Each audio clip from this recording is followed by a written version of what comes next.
Here is how I turned my sister's wedding into a disaster scene that involved water damage, a destroyed cake, and a cover-up that almost worked. We are going to start off with one of the most humiliating situations I have ever been in, when one bad decision turned a simple bathroom problem into a complete catastrophe that rained down on 200 wedding guests. Number 1. How I flooded a historic mansion during the most important day of my sister's life. It is June 15th in a restored Victorian estate that my sister rented for her wedding reception. The place has original hardwood floors, hand-carved moldings, crystal chandeliers, and exactly one functional bathroom on the second floor. I am wearing a rented suit that cost more than my car payment, standing in front of a porcelain toilet that belongs in a museum, watching the water level rise after what I thought was going to be a quick and private moment. See, I had eaten 3 plates of appetizers during the cocktail hour because I skipped lunch to help set up chairs. And my body decided to process all of that shrimp and spinach dip at the exact moment the photographer was gathering everyone for family portraits downstairs.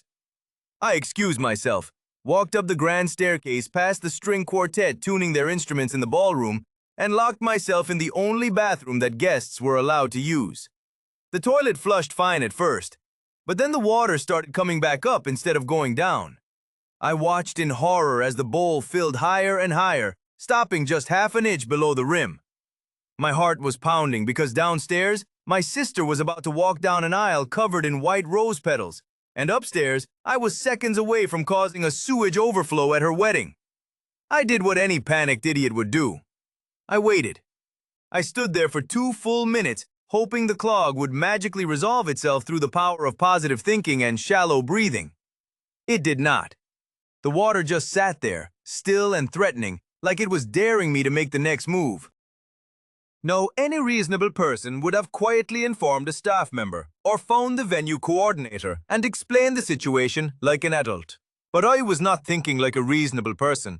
I was thinking like someone whose sister had spent 18 months planning this wedding, who had listened to 400 hours of debates about centerpiece colors and seating charts, who had been specifically told by my mother that I needed to not mess anything up today because this was the one day that was not about me. So I decided to fix it myself. I looked around the bathroom for a plunger and found nothing useful under the sink except decorative hand towels that probably cost more than my rent. No plunger, no toilet brush, nothing. The bathroom was designed to look like it belonged in a historic home, which apparently meant no visible evidence that human beings actually used it for human purposes. I checked my watch and realized I had been gone for almost 6 minutes. People were definitely starting to notice. I could hear the quartet finish warming up and begin playing the processional music. The ceremony was starting, and I was trapped in a bathroom with the toilet that refused to cooperate. That is when I noticed the wire hanger on the back of the door, holding a decorative wreath.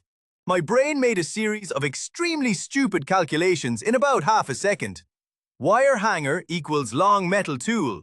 Long metal tool equals something I can stick into the pipe to break up the clog. Break up the clog equals problem solved and nobody ever knows. I grabbed the hanger, unwound it into a long straight piece of metal, and bent one end into a hook shape like I was MacGyver defusing a bomb.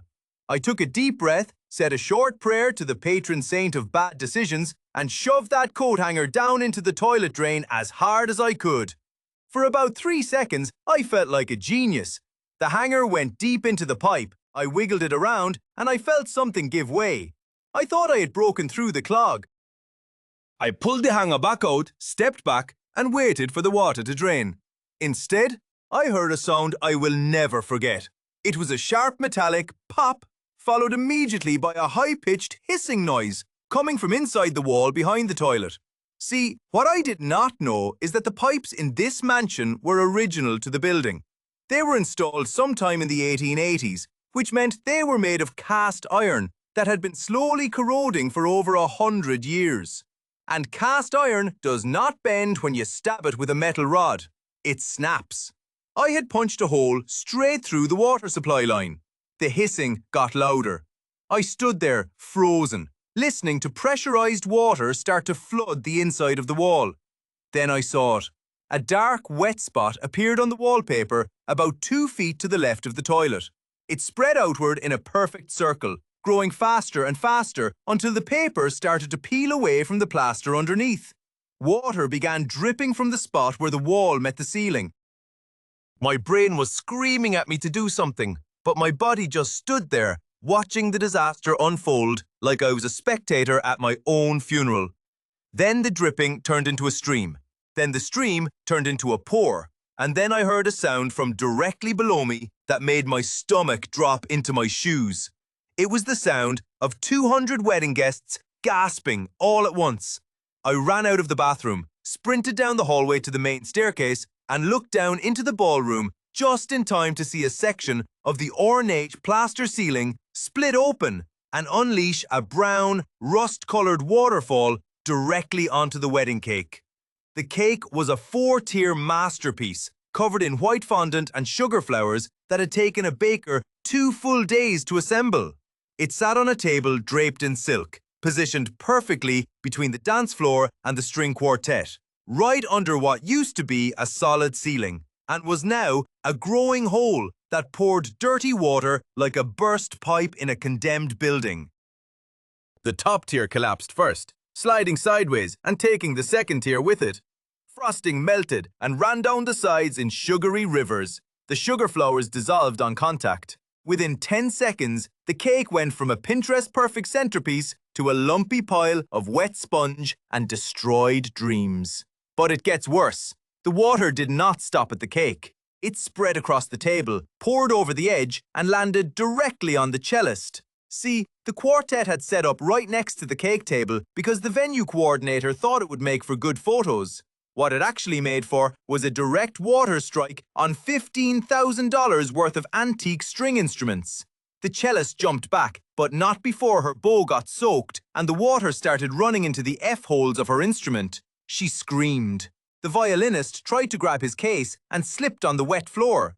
The viola player just stood there, holding her instrument above her head like she was wading through a flood.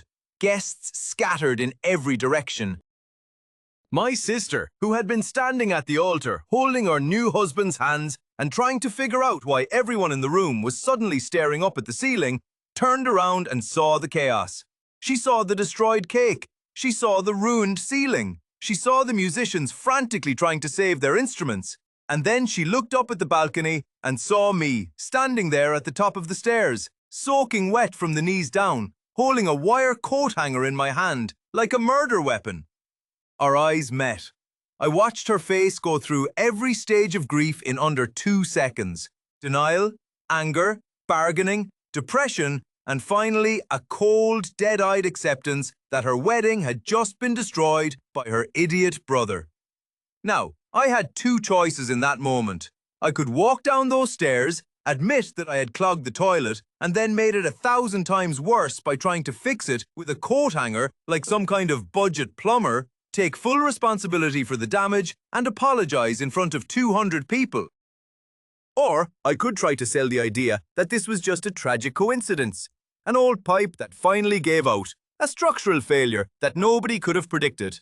Maybe even hint that the mansion itself was to blame for not maintaining its plumbing. I opened my mouth to confess. I really did. But then my Uncle Richard, who had been standing near the cake when it got destroyed, shouted that the ceiling must have been rotting for years and that the venue should be held liable. A couple of other guests started agreeing with him. Someone said they had read that old houses have plumbing problems all the time. My mom was already on the phone with the venue manager demanding answers. And I just stood there, silent, watching the narrative build itself without me. The venue coordinator came running in, saw the damage, and immediately started apologizing. She said the building was old, that they had inspections, that this had never happened before. She did not ask any questions. She did not investigate. She just assumed it was a structural failure. And started talking about insurance. I could have corrected her right then. I should have, but I did not. I walked down the stairs, blended into the crowd, and let everyone believe that the mansion was haunted by faulty Victorian plumbing. My sister was crying. Her makeup was running. Her husband was trying to calm her down while also arguing with the venue staff. Guests were taking photos of the collapsed cake and posting them online with captions about wedding disasters. The quartet packed up their damaged instruments and left. Someone found the main water shut-off valve in the basement and finally stopped the flood. But by that point, there was standing water in 3 rooms, and the ceiling looked like it had been hit by a bomb. A maintenance guy went upstairs to investigate the source of the leak. I watched him disappear into the bathroom. My heart was pounding so hard, I thought I was going to pass out. He was up there for maybe 5 minutes. When he came back down, he went straight to the venue manager and whispered something in her ear. She looked confused. Then she looked angry. Then she looked up at the crowd and scanned the room like she was searching for someone. I was stuck. If I came forward now, it would look even worse because I had already let everyone blame the venue. If I stayed quiet, I was gambling that the maintenance guy had not found the coat hanger or figured out what really happened. The manager walked over to my sister and said something I could not hear. My sister nodded, still crying. Then the manager made an announcement. She said that due to an unexpected plumbing failure, the reception would need to be moved to the garden outside. She apologized, promised a full refund, and said staff were already setting up tables on the lawn. Everyone started filing outside. I stayed near the back of the crowd, trying to look upset but not suspicious. As I walked past the destroyed cake table, I saw it. The maintenance guy had placed the wire hanger on the corner of the table, right next to a piece of collapsed fondant. It was bent, wet, and covered in rust stains. He knew. I looked up and saw him standing near the stairs, arms crossed, staring directly at me. We made eye contact. He did not say anything. He just shook his head slowly, like he was watching someone at a casino lose their rent money on a bad bet. I mouthed the words, "I am sorry." He shrugged and walked away. The rest of the reception happened outside under string lights and a clear summer sky. Someone ordered replacement sheet cakes from a grocery store. A DJ showed up with a portable speaker. My sister and her husband had their first dance on the grass. People said it was charming, that it felt more intimate than a formal ballroom. By the end of the night, my sister was laughing again. A week later, she got a check from the venue for the full cost of the rental plus damages. A month after that, I got a bill in the mail. It was from the venue's insurance company.